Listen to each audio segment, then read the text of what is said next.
ওয়াশিংটনের United states institute of পিসে বসছে বহুল আলোচিত বোর্ড অফ পিসের উদ্বোধনী বৈঠক।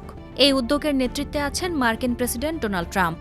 তার দাবি, এটি ইতিহাসের সবচেয়ে গুরুত্বপূর্ণ আন্তর্জাতিক সংস্থা হয়ে উঠবে। বৈঠকের মূল এজেন্ডা গাজা পুনর্গঠন। সদস্য দেশগুলোর কাছ থেকে $5 বিলিয়ন তহবিল ঘোষণার প্রস্তুতিও রয়েছে। গাজা পরিচালনায় একটি ইন্টারন্যাশনাল স্ট্যাবিলাইজেশন ফোর্স গঠনের প্রস্তাবও তুলবে যুক্তরাষ্ট্র।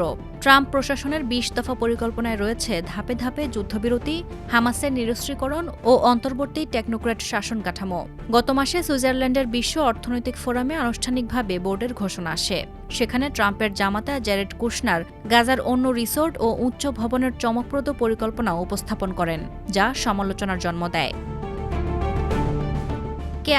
কে আসছে না তা নিয়েও আলোচনা তুঙ্গে। ইউরোপের বড় শক্তি ফ্রান্স, জার্মানি, ইউনাইটেড কিংডম ও স্পেন বোর্ডে যোগ দিচ্ছে না। ইউরোপীয় ইউনিয়ন সদস্য না হলেও পর্যবেক্ষক পাঠাচ্ছে।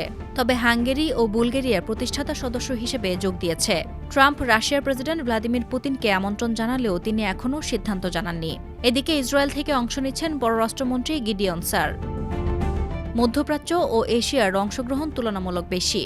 সৌদি আরব, কাতার, তুরস্ক, আরব আমিরাত, ইজিপ্ট সহ একাধিক দেশ প্রতিনিধি দল পাঠাচ্ছে। দক্ষিণ এশিয়া থেকে যোগ দিচ্ছে পাকিস্তানের প্রধানমন্ত্রী শাহবাজ শরীফ।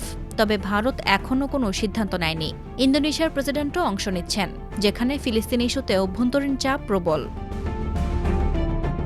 গাজা পুনর্গঠনের বিশাল ব্যয়, প্রস্তাবিত নিরাপত্তা বাহিনী ও বোর্ডের বিস্তৃত ক্ষমতা সব মিলিয়ে বোর্ড অফ পিস এখন কেবল কূটনৈতিক উদ্যোগ নয়, বরং বৈশ্বিক শক্তির নতুন সমীকরণ। সাদিয়া ইয়াসমিন, প্রথম আলো।